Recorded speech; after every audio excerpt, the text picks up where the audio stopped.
Olá, boa tarde. Boa tarde. Na corrida contra o coronavírus, China anuncia a cura de mais de 300 pessoas. Casos no mundo já passam de 17 mil. Depois de apelo em vídeo, o governo decide mandar missão para buscar brasileiros em Wuhan, mas o ministro da Saúde não dá prazo para a retirada. Massagens e restaurantes de luxo. Você sabe o que está embutido na sua conta de luz? Presidente Bolsonaro entrega terreno da União em aeroporto de São Paulo para a construção de colégio militar. No estúdio, nós vamos tirar as suas dúvidas sobre o coronavírus. O Brasil tem até agora 16 suspeitas e confirmação de caso é questão de tempo. Nas notícias internacionais, a polícia britânica identifica autor de ataque terrorista em Londres. E os vencedores do BAFTA, o Oscar inglês, uma prévia dos melhores do mundo na 7ª arte. JC1 Cultura de Informação começa agora.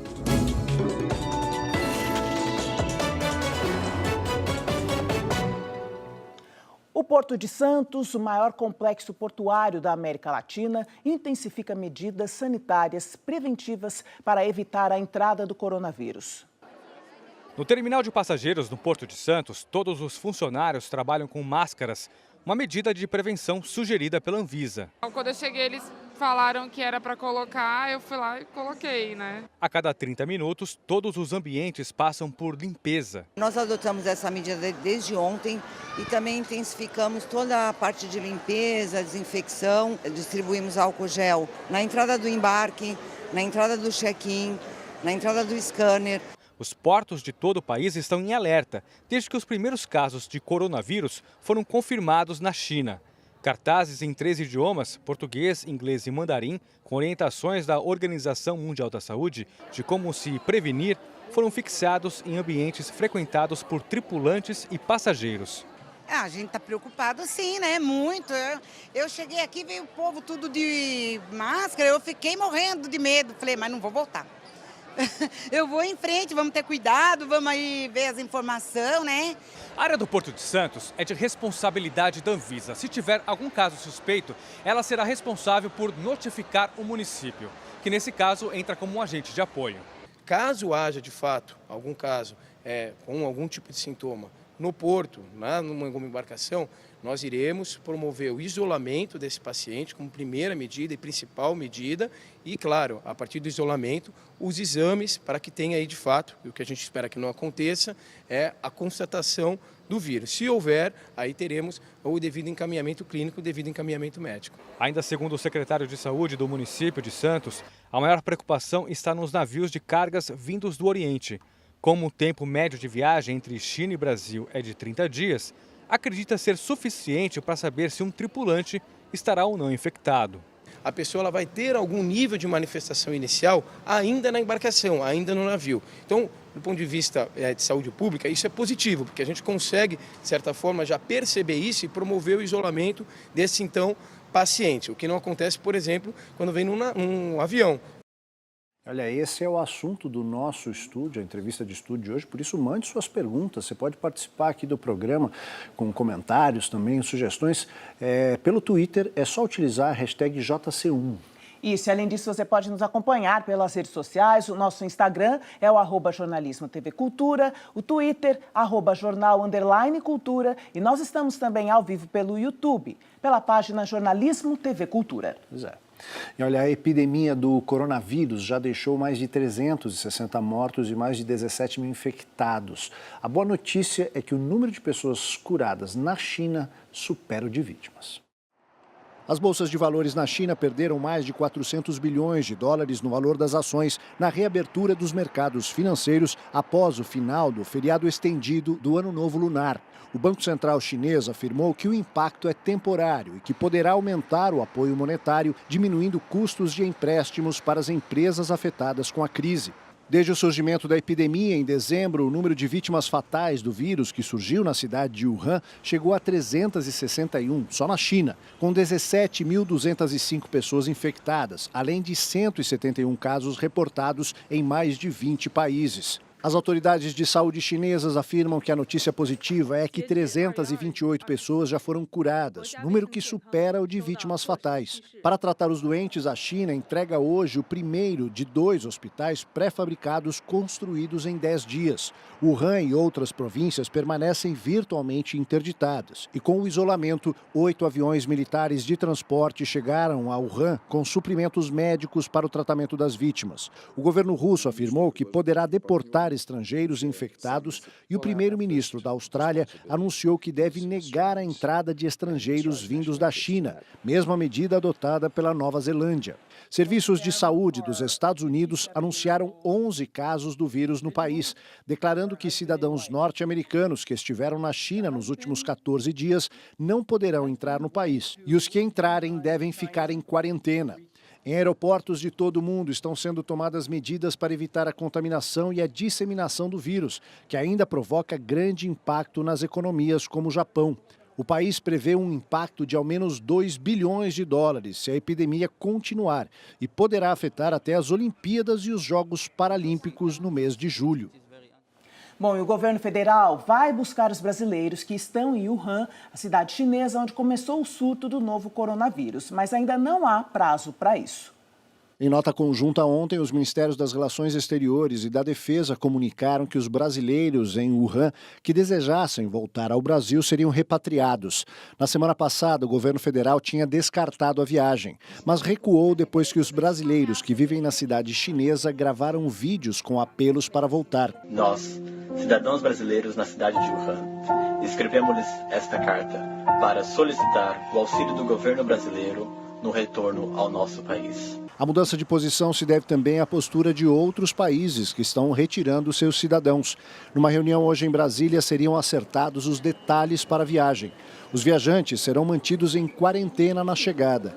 Aqui no Brasil, 16 casos suspeitos do novo coronavírus são monitorados.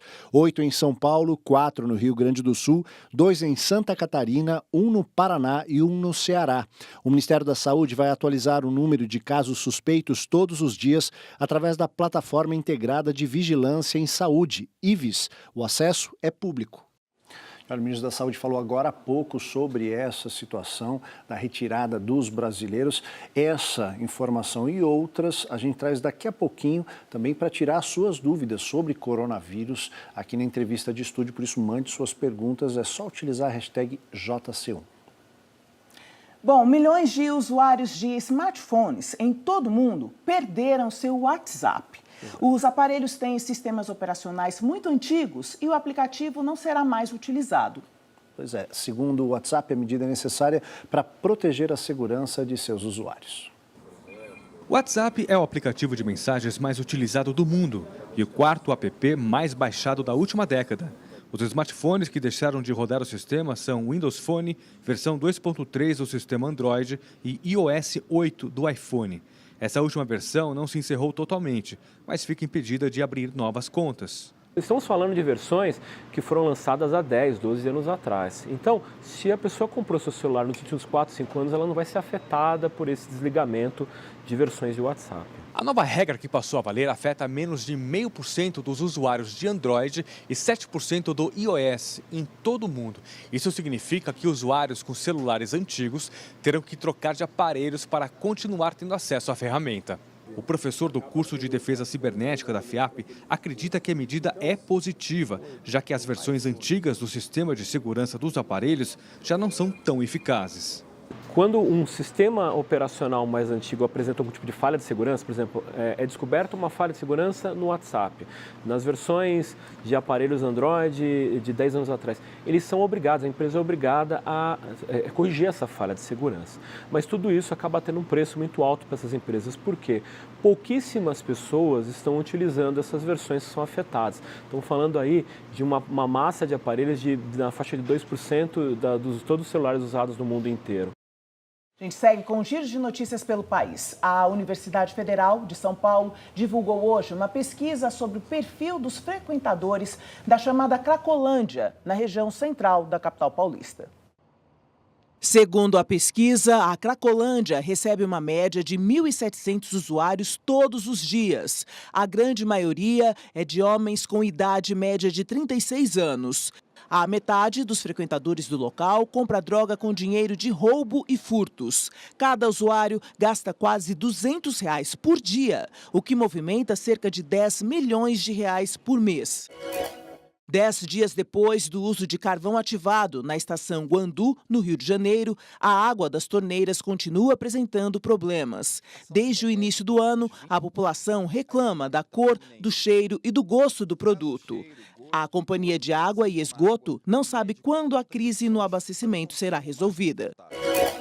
Mais de 1 milhão de pessoas foram ao Rio Vermelho, em Salvador, neste final de semana, para prestar homenagem a Iemanjá. O bairro, famoso por abrigar uma colônia de pescadores, recebe a tradicional entrega de presentes no dia do aniversário da Rainha do Mar. Neste ano, a cerimônia foi reconhecida como Patrimônio Cultural de Salvador. E olha, uma atualização aumentou para 5 o número de mortes que podem estar relacionadas à contaminação da cerveja da marca Baker, em Minas Gerais. A quinta vítima é o juiz titular da Vara do Trabalho de Belo Horizonte, João Roberto Borges, de 74 anos. Ele estava internado no hospital em Belo Horizonte. A polícia investiga o caso. Uma substância tóxica foi encontrada em amostras da cerveja. A empresa nega usar o produto na produção da bebida. Em São Paulo, indígenas protestam contra a derrubada de 400 árvores nativas para dar lugar a um empreendimento imobiliário no local. Ao redor da fogueira que simboliza a casa de reza, índios da etnia Guarani-Mbiá mantêm o ritual fúnebre que marca o luto pelo corte das árvores nativas da Mata Atlântica, derrubadas junto com pés de eucalipto. A colmeia de abelhas tibuna, nativas e sem ferrão, tombou junto com uma das árvores. Haverá uma tentativa de resgate.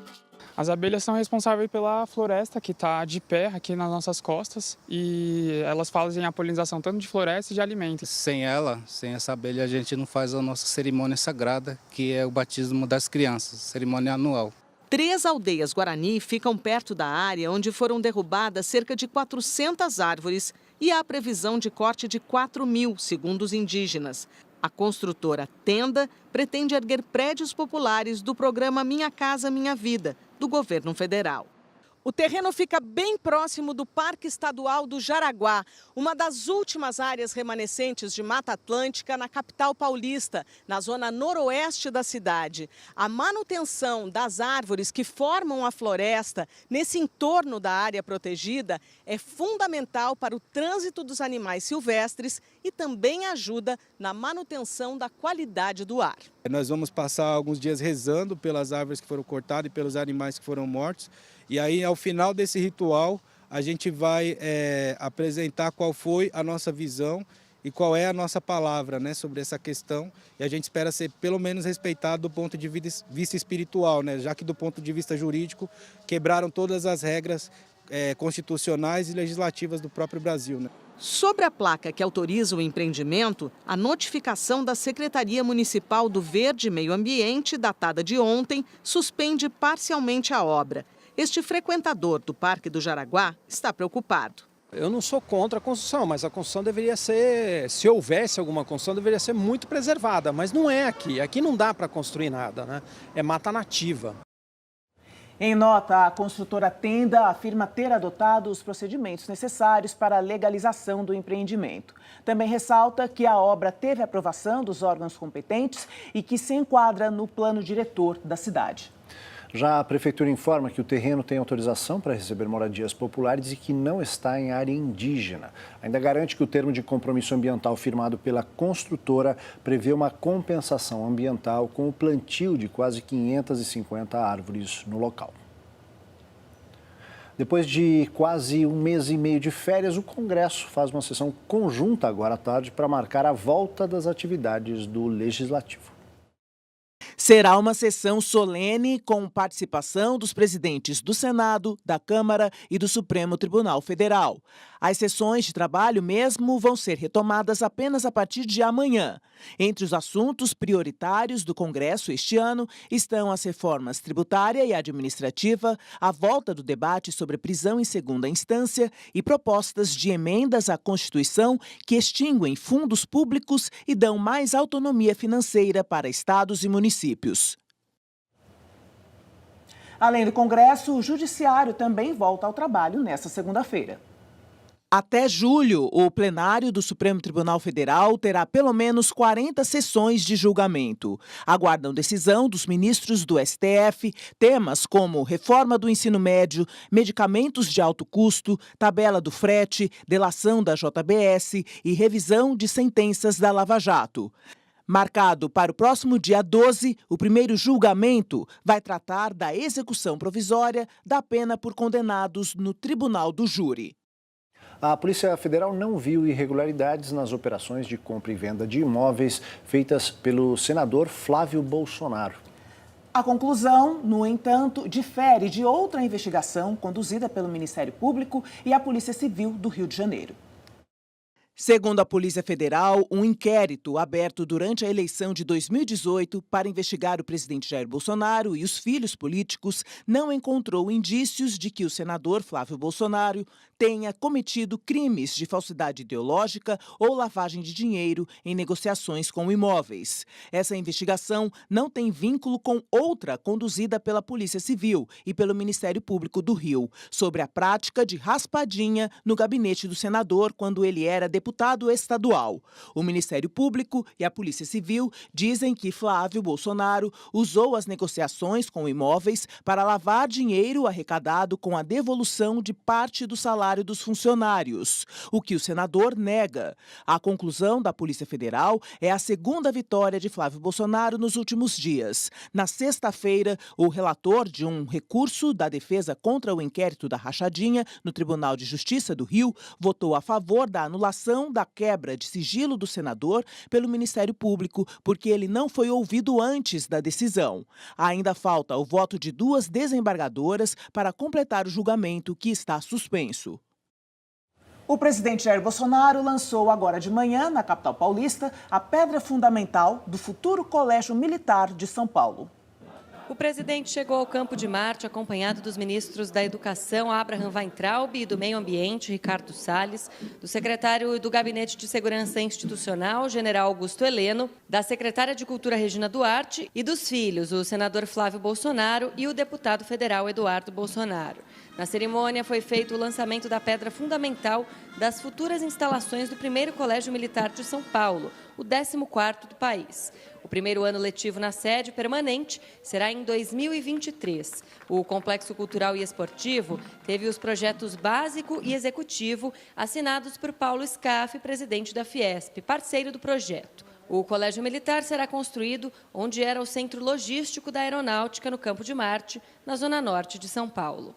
Prezados comandantes da Marinha, do nosso Exército, da Aeronáutica, em especial da Aeronáutica presente aqui, por essa cessão dessa área, que não é de Vossa Excelência, é do Brasil. Esse colégio abrigará filho de todos, militar das Forças Armadas, militar da nossa Polícia Militar, Corpo de Bombeiro, Polícia Civil, civis de maneira geral, ricos, pobres, brancos, afrodescendentes, amarelos, todos, aqui terá espaço para todos.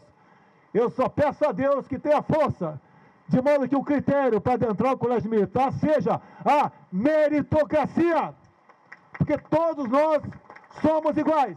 Do Campo de Marte, o presidente Jair Bolsonaro seguiu aqui para a sede da Fiesp, na Avenida Paulista, para participar de um almoço. Quase um terço do que você paga na conta de energia elétrica vai para encargos e tributos. Mas, de acordo com a Agência Nacional de Energia Elétrica, o consumidor tem pago também por itens como massagens e restaurantes de luxo. E os gastos irregulares constam de análise preliminar feita nas contas do Operador Nacional do Sistema.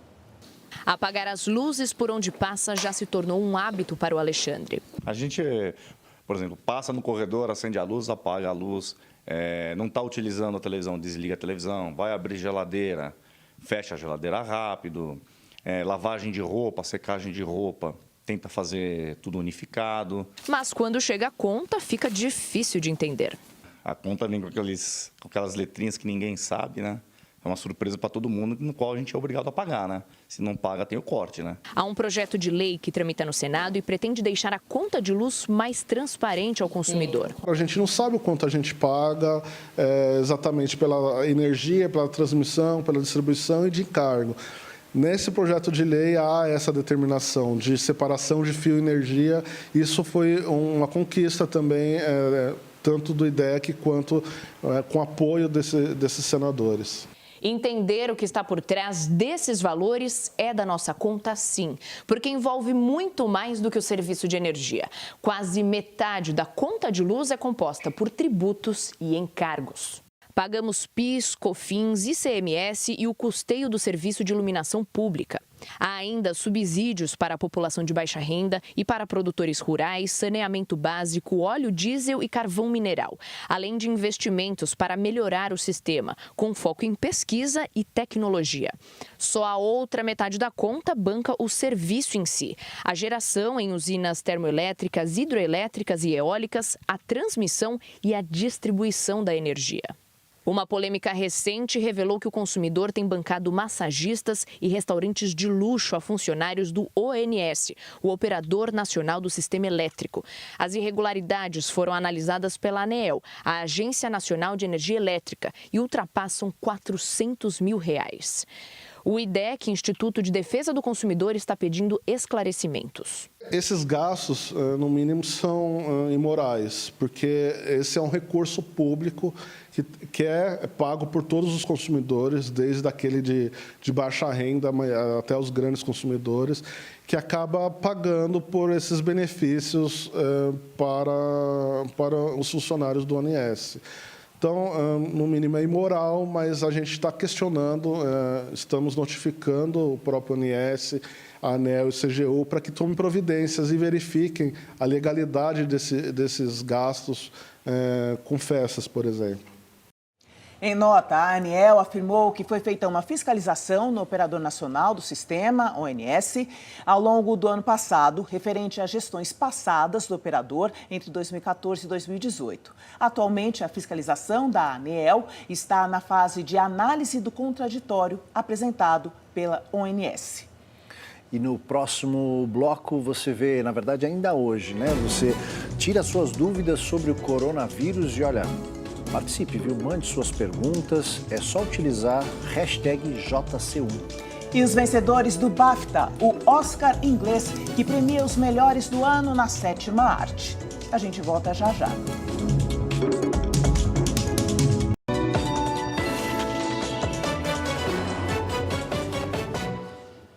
O ministro da Saúde, Luiz Henrique Mandetta, disse agora há pouco que o governo vai editar uma medida provisória para estabelecer um regime de quarentena para os brasileiros que serão resgatados da cidade de Wuhan, na China.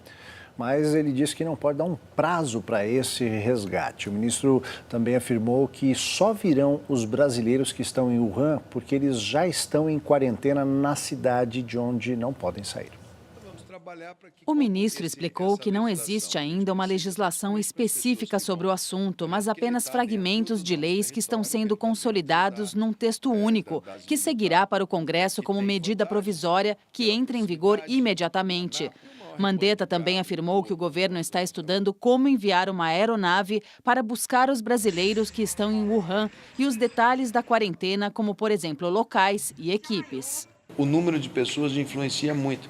Porque se você estava falando no começo, tinha gente falando que era 300 pessoas. Aí você tem que botar um porte de avião, né, de 300, já imaginou todo mundo apertado, um do lado do outro, o risco sanitário ficaria muito elevado. Depois, aí chegamos nesse número, 55. Aí dentro dos 55, 14 falaram, não quero, prefiro ficar. E teve um que falou, eu estou em dúvida. Então, os outros falaram, queremos sair. Então, eles estão trabalhando ali com os números, estão consultando as pessoas. E nós estamos informando, se vocês vierem, vocês vão ser examinados para poder entrar no avião, para saber se vai ser feito uma anamnese, um exame clínico. E vocês, quando chegarem no Brasil, vocês permanecerão um tempo, porque vocês estão em uma cidade em que o direito de ir e vir foi interrompido. E nós vamos garantir o direito deles virem para o Brasil, mas vão ter que cumprir a quarentena aqui, similar ao que eles iriam passar lá. Olha, o ministro da Casa Civil, Onyx Lorenzoni, também disse que está em estudo alocar as pessoas que forem resgatadas da China em quarentena ou em hospitais nas cidades de Anápolis ou de Florianópolis ou em alguma capital do Nordeste. Bom, e para conversar mais com a gente, esclarecer as nossas dúvidas e as suas dúvidas aí de casa sobre o coronavírus, nós recebemos agora o infectologista Hélio Bacha, do Hospital Israelita Albert Einstein, consultor técnico da Sociedade Brasileira de Infectologia. Doutor Hélio, muito obrigada por nos atender aqui no JC1. Obrigado a você, Joyce Aldo. Bem-vindo. Doutora, a gente vai falar sobre todas as medidas, né, para se conter a epidemia do coronavírus. Mas antes, eu pediria para que o senhor nos explique o que se sabe até agora sobre a transmissão do vírus, sobre a possibilidade de o vírus ter vindo de um animal para o homem e a transmissão de um homem para outro, né? A maior parte das vezes que nós temos vírus novo infectando o ser humano, ele vem de algum animal, ou ave, ou mamífero, que faz uma transformação, que a gente chama mutação viral. Esse vírus mutante pode ganhar capacidade de fazer doença no homem. E a maior parte das vezes, essa transmissão para aí.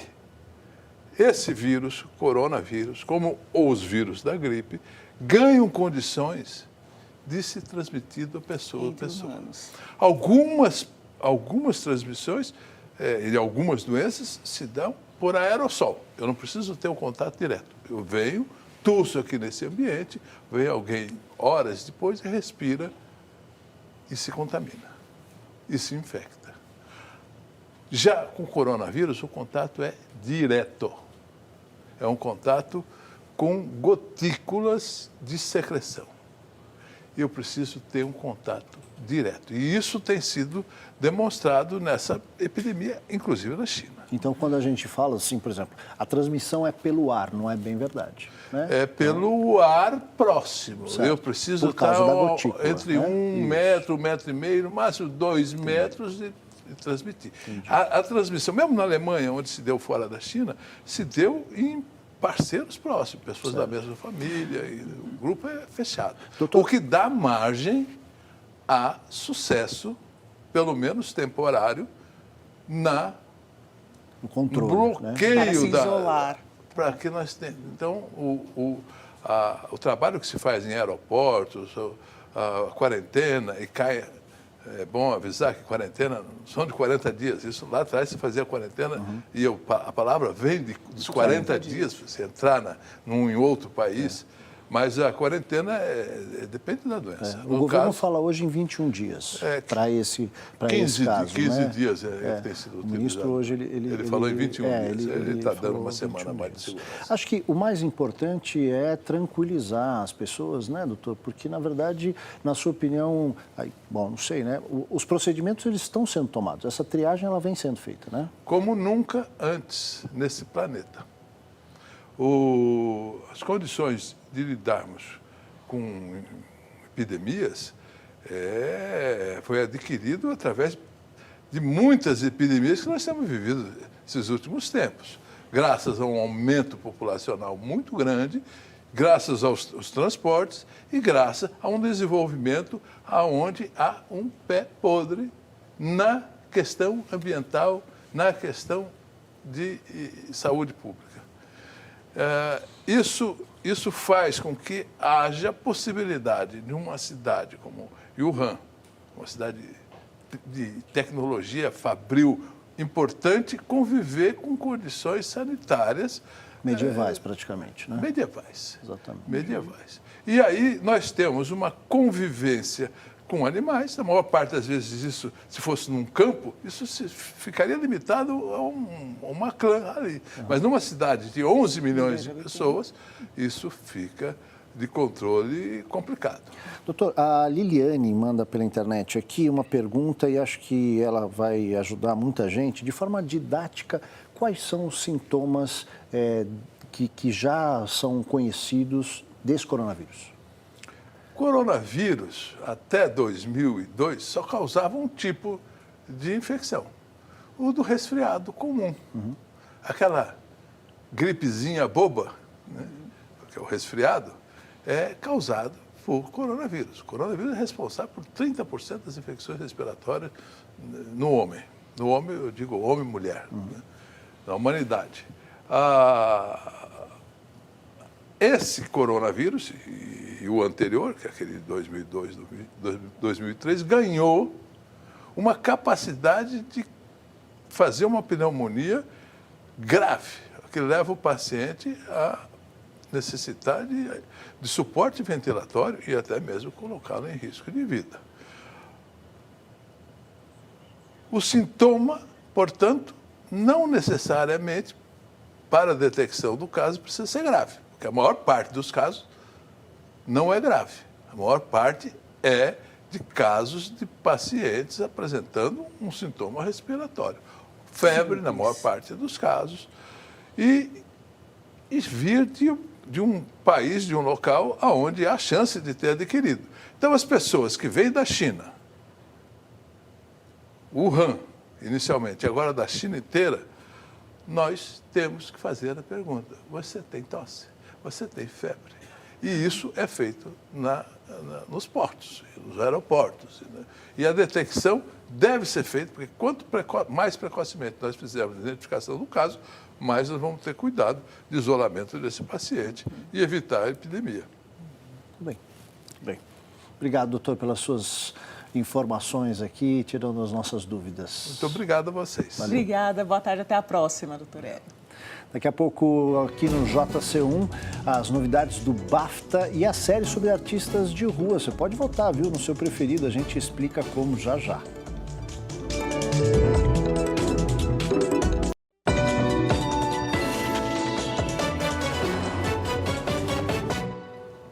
A polícia britânica identificou o autor do ataque terrorista que matou 3 pessoas a facadas em Londres.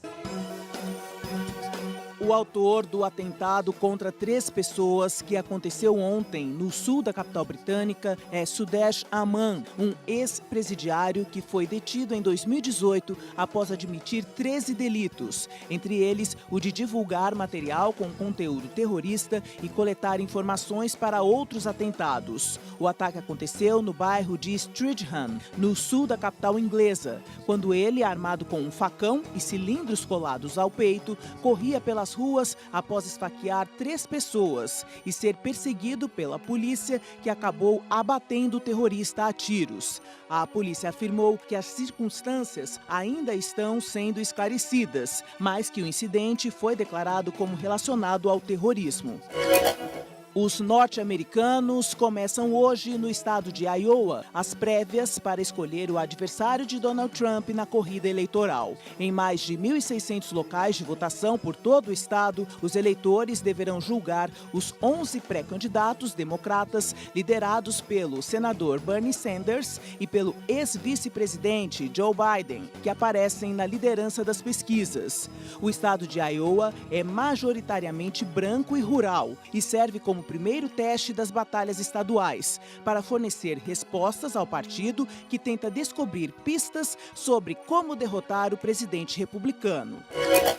No campeonato de futebol norte-americano, a atual temporada, que terminou ontem com a vitória do Kansas City Chiefs sobre o San Francisco 49ers por 31-20, mostra o tamanho cada vez maior entre as marcas.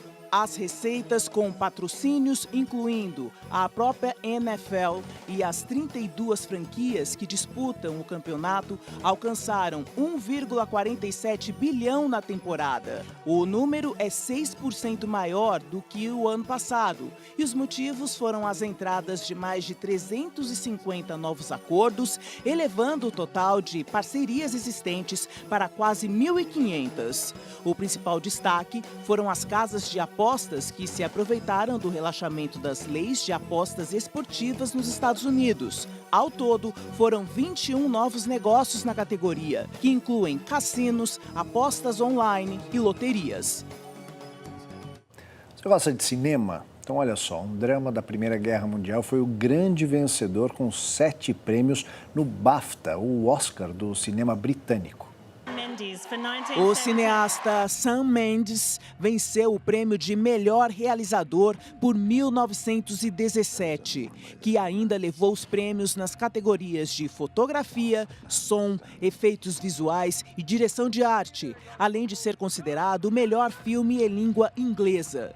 O destaque é para a técnica utilizada, que dá ao espectador a impressão de que tudo aconteceu sem cortes ao longo de todo o filme, numa única sequência. O longa Parasitas, uma sátira social dirigida por Bong Joon-ho, ficou com o BAFTA de melhor filme em língua não inglesa, além do prêmio de roteiro original. Joker, ou O Coringa, que era o filme com mais nomeações, teve de se contentar com 3 prêmios, entre eles o de melhor interpretação para o ator Joaquin Phoenix e o de melhor trilha sonora original e melhor elenco. Renée Zellweger foi escolhida como melhor atriz por Judy, onde interpreta a ex-atriz Judy Garland. Os melhores ator e atriz coadjuvantes foram Brad Pitt, em Era Uma Vez em Hollywood, e Laura Dern, por Marriage Story, História de um Casamento.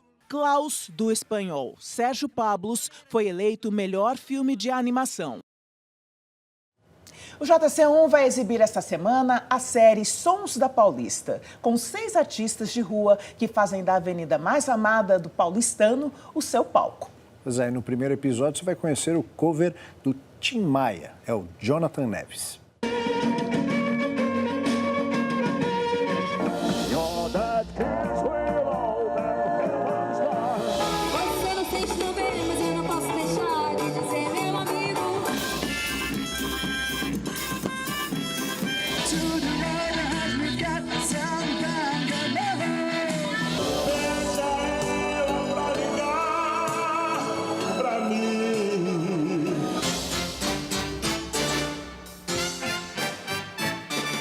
Eu sou o Jonathan Neves, tenho 30 anos, interpreto as músicas do Tim Maia há mais ou menos uns 4, 5, 6 meses. Muito prazer estar aqui com vocês, mais uma vez na TV Cultura.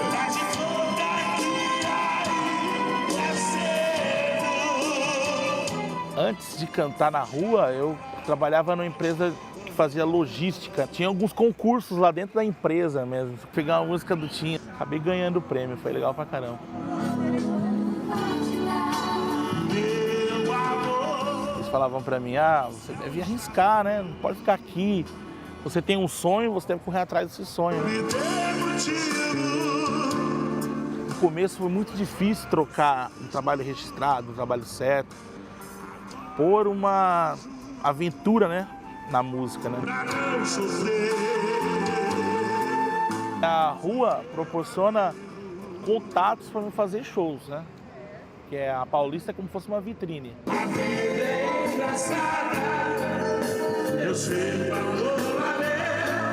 A minha avó é como se fosse a segunda mãe, né? Orgulho, muito orgulho. Eu acho que ele canta igual. Muita gente cantou junto, sabe? Filmaram e tudo. Foi muito bonito.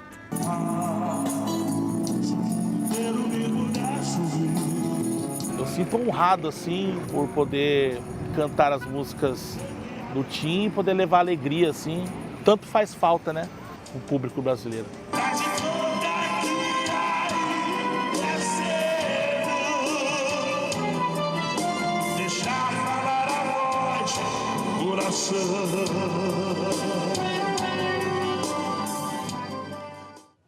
Olha, durante toda essa semana a gente vai fazer a votação pelo Twitter. Você vota no seu candidato na página do YouTube, Jornalismo TV Cultura. Você pode ver todos os vídeos para escolher o seu preferido e votar. Veja qual.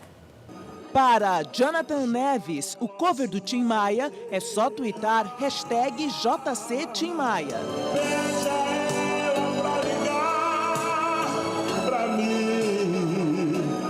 Se você preferir o violoncelista Abner Tofanelli, #JCAbner. Mas se você preferir a família Girassol, #JCGirassol. O lixo a qualquer lado. Para quem gosta mais da superação de Marcos Rossi, #JCRossi.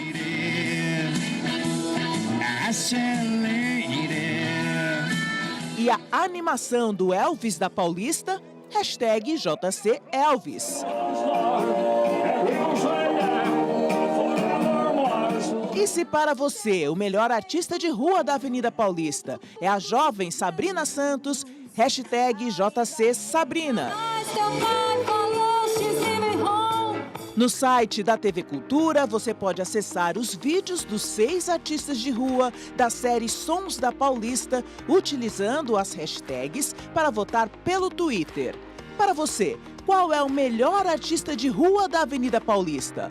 Participe! O resultado será divulgado na próxima segunda-feira, dia 10. E ao longo da semana você vai conhecer a história de cada um deles aqui no JC1. Uma ótima tarde para você. A gente se encontra aqui amanhã, à 1h. Até lá. Tchau, tchau.